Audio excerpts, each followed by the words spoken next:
It's honestly wild to watch how this Lakers team has evolved into a powerhouse in such a short amount of time. This team, who was once in desperate need of another true offensive catalyst, now has not just one, not two, but three elite players who can dominate and change the course of any game. Austin Reaves has grown into one of the most versatile and impressive guards in the league. For those of you who want an Austin Reaves video, let me know down in the comments below, because I definitely feel like his play warrants a new video on this channel. Reaves throws it up! Beautiful pass, the alley-oop and the James slam. His progression has been remarkable. Each season he's become more confident, more dangerous, and a more crucial piece to the Lakers' puzzle, one that they could never afford to trade. His development has helped to give this team a level of shot creation on the perimeter that was once unimaginable. But that's just the beginning. As if having Austin Reaves wasn't enough, the Lakers would defy all odds by acquiring Luka Dončić ahead of this year's trade deadline. This move would be so outrageous that in pure disgust, the GM of the Jazz would call the trade a gift. And with how disgusting that Luka is, he's right. Doncic has played 29 minutes, and they've been dominant minutes. Throws it up, throws it in. He wanted a foul. Instead, he gets a Denver timeout. Luka Dončić, 30 points. Despite the Mavericks believing that Luka is some huge distraction, Luka is much more than that. Luka isn't just a game changer, he's a ceiling raiser and a culture shifter. The moment that he steps on the floor for your team, everything changes. It doesn't matter who else is on the floor with him. It's as if the entire game transforms when he plays. And you can feel it. Whether it's his teammates feeding off of his energy, to the defense just scrambling trying to contain him, the Luka effect is real. Luka is that super rare kind of player that elevates the mentality of an entire organization. After Luka's first few games in Los Angeles, the hot takes would be everywhere like they usually are. Yet again, there were rumblings about his intensity, his conditioning, and there were even rumblings about his fit alongside Austin Reaves and LeBron James. But before we continue, if you are enjoying the content, then be sure to drop a like, hit that subscribe button, and turn on notifications so that you never miss any of our content. With huge games, insane moves, and surprises around every corner, the sports world is incredibly fun right now. And guess what? With Underdog's Pick'em, you can be at the center of it all. No pun intended, Anthony Davis. It's as simple as it gets.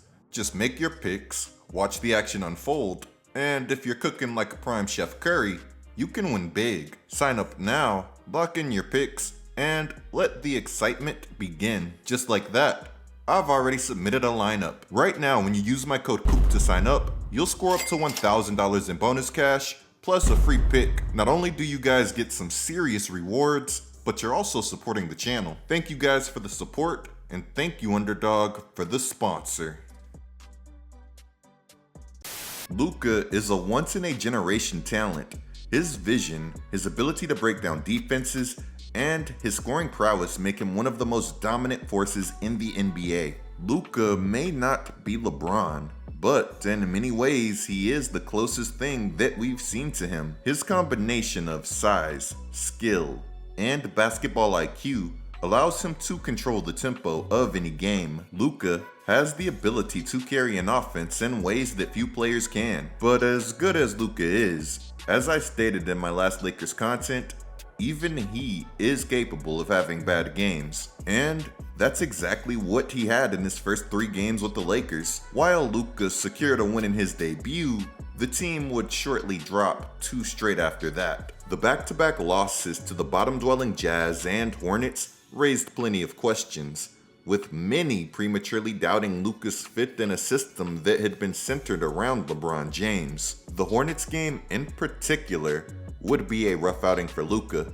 Though his minutes restriction would be lifted for this contest, he struggled mightily, finishing with just 14 points on 5 of 18 shooting and committing 6 turnovers, 5 of which came in a disastrous first quarter where he'd only scored 2 points. As the game progressed, it seemed like the Hornets were intentionally targeting Luka on defense. However, despite the attention to Luka's defensive struggles, the Lakers' biggest issue wasn't on that end of the floor, it was their offense. With Austin Reaves, LeBron James, and Luka Dončić, the Lakers still failed to break 100 points. That should never happen. I don't care if this team was playing the bad boy Pistons. Anytime that this team holds a team to 100 points like they did with the Hornets, they should win that game.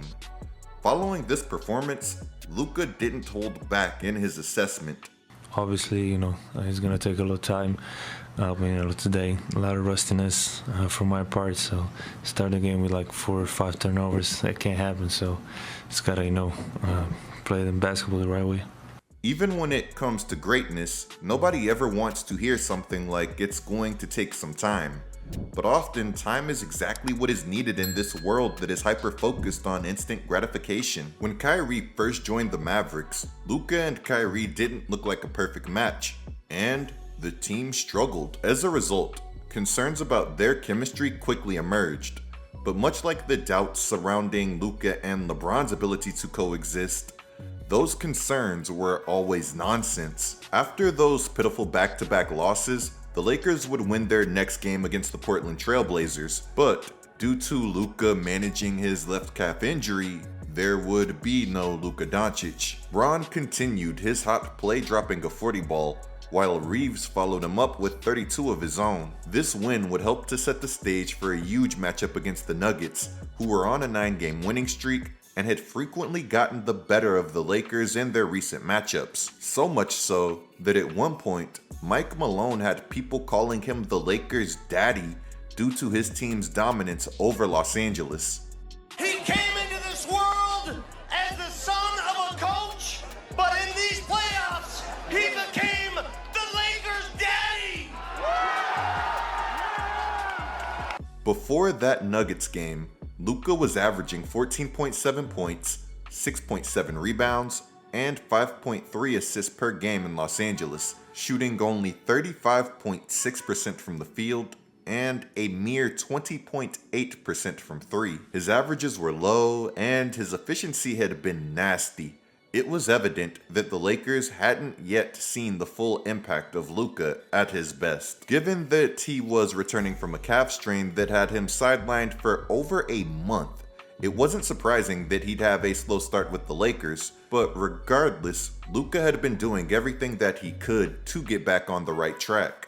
Talking to Rob Pelinka, the Lakers GM, he said Luka has been a fantastic teammate thus far. He's focused on his teammates. Sometimes you can overdo that, but he's also showed great discipline. A lot of the conversation out of Dallas when he got moved was he didn't work hard. That's not what I'm hearing from talking to them. He's putting all the work in. Ahead of the Nuggets game, LeBron James called Luka priority number 1, and JJ Redick said that Luka would have the ball in his hands a lot. Luka would reward their confidence in him by looking like Luka. This game, Luka would explode for 16 points in the first quarter alone. This game, Luka was doing everything. Dončić, long three-pointer, that's good. After Luka drained this deep 3 on Westbrook, he quickly showcased his defensive awareness the very next possession, rotating flawlessly to ruin whatever Jamal Murray had planned. This stop would lead to a fast break where Luka finds Rui, who makes the extra pass to an open DFS, who knocks down the catch-and-shoot 3. Not bad for somebody who isn't known for their defense. The Lakers' defense as a whole has been one of the biggest surprises to me this season. If you had told me that they had the personnel to be solid defensively, I would have listened. But if you had suggested that this defense could be elite, especially without a traditional shot-blocking anchor like Anthony Davis protecting the rim, I would have called you delusional. This Lakers defense is serious.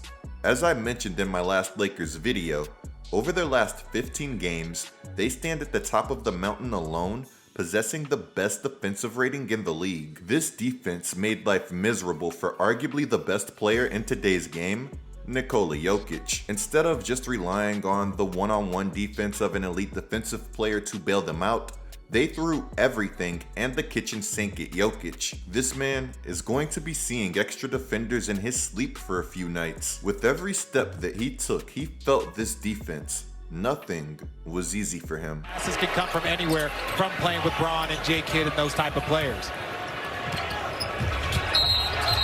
Offensive foul call. Vanderbilt reminded me so much of Dwight Howard here, and that's the thing. It was actually like the Lakers' whole team embodied that Dwight Howard mindset. The Lakers' fast and versatile defense completely stifled Jokic, who's averaging 29.4 points, 12.7 rebounds, and 10.2 assists, limiting him to just 12 points on 2 of 7 shooting and forcing 6 turnovers. While he still recorded a triple-double, by his standards, it was a messy performance. When Jokic is forced to play inefficiently like he did against the Lakers, the Nuggets lose their rhythm, and they are far from the same team. I truly believe that Luka's offensive workload is so demanding that it has a ripple effect on the defensive end. When he's in rhythm, breaking down defenses and generating open looks for his teammates, his team has more energy to expend on defense. With Luka, LeBron James no longer has to carry this team night in and night out. With that freedom, he's been able to redirect more energy toward his defensive responsibilities, producing some remarkable performances on that end. Dončić the steal, James the catch, and the lay-in. Another Dončić to James bucket.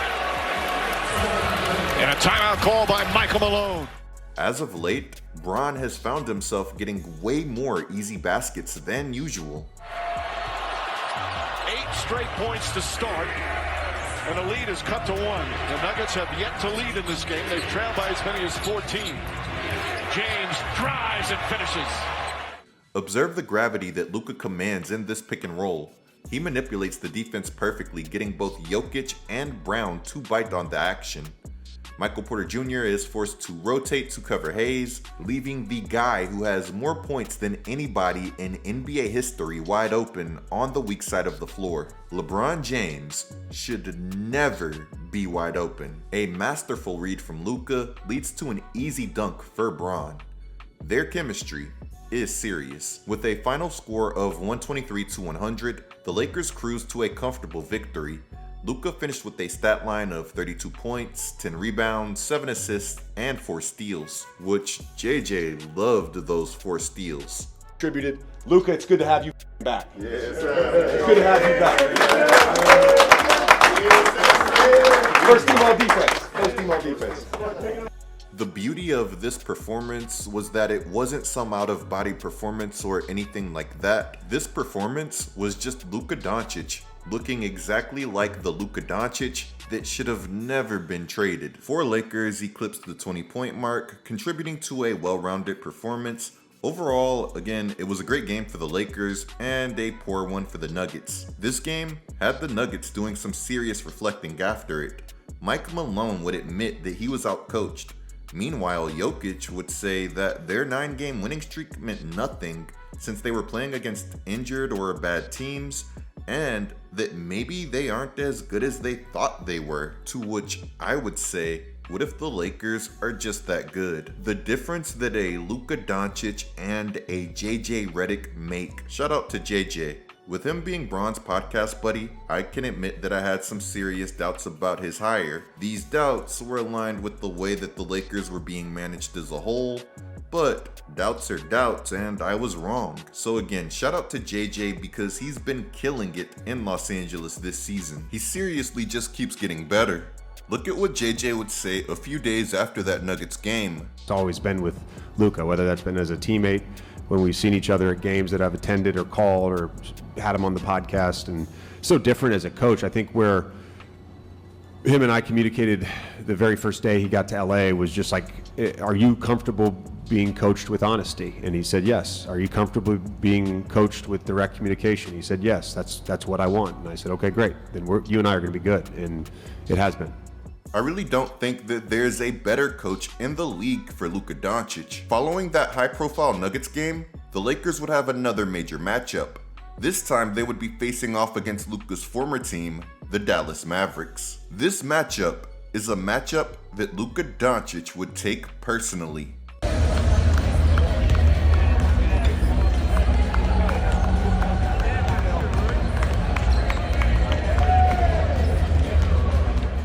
Luka was even working out pre-game, getting some push-ups in, with Nico Harrison in the vicinity. Working out in front of the organization that essentially labeled you a lazy, unfit player and questioned your ability to lead is pretty petty. But honestly, I would have done the same thing. In fact, you'd probably catch me hitting the gym after the game, much like the Suns did in that famous video that everyone used to troll them when they were still competitive.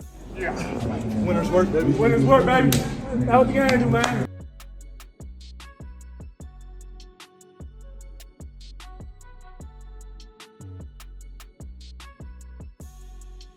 With Luka's newfound animosity towards the Mavericks, you just knew that he was going to leave it all on the floor this game. The histrionics, the body language, things could get real spicy here throughout this game as Dončić rips another one and immediately turns to the Mavericks bench.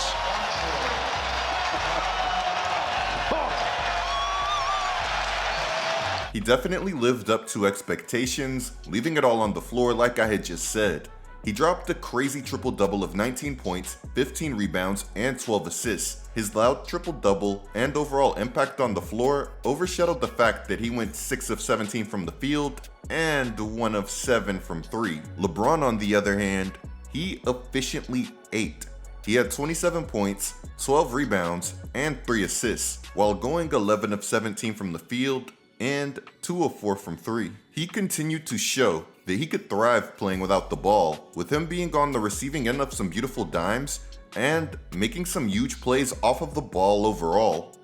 Mavs cut it to 1 3 times, tied it twice, never took the lead in that run. They have not had the lead since halfway through the first quarter as Dončić, the ground game. No, fouled on LeBron! This putback dunk from Bron would be one of those huge plays. Here, with the Lakers up 4 and around 2 minutes left in the game, the Lakers would have their positionless lineup on the floor. Here, Bron sets a screen on Christie, Luka gets the switch, Bron fades to the dunker spot, Luka gets off a lightly contested mid-range fadeaway over Klay Thompson, which he misses, but Bron is there for the putback to put his team up 6. With a more traditional lineup on the floor for the Lakers, maybe an actual big is in the dunker spot here. The paint is packed, and there is no putback dunk. But screw all of that, Bron dunks it, Lakers go up 6. If a team decides to go small with this lineup on the floor for the Lakers, then good luck showing any resistance to LeBron James and Luka Dončić inside of the paint. Don't forget that Rui and DFS are also very physical players themselves. If the Lakers are going to play small and fast, that doesn't mean that they're going to be playing small and weak, which is the case for a lot of small ball lineups. What's funny is that AD has always been a fantastic anti-small ball big, but as we all know, he's been hurt. I would have loved to see a healthy Anthony Davis and a healthy Derek Lively match up with this team. So even with Kyrie dropping 35, the Lakers held firm and secured a 107-99 victory over the Dallas Mavericks. Getting this game out of the way with a W would be a weight lifted off of Luka's shoulders. How's that feel now? So, I'm going straight to sleep. I haven't slept. Yes, sir. Earlier in this video, I mentioned that the Lakers had the league's best defense over their last 15 games. Well, they also have the 7th best offense and are 3rd in net rating. My question is, have the Lakers done enough to convince you that they're one of the league's best teams? Or do you still need to see more? Let me know what you guys think down in the comments below. Anyways, there's some more going on in the basketball world that I need to be covering, so clicking the video on the screen right now and using code COOP for Underdog are both great ways to support this channel. I'm Get Like Coop, bringing you guys the scoop until our next upload.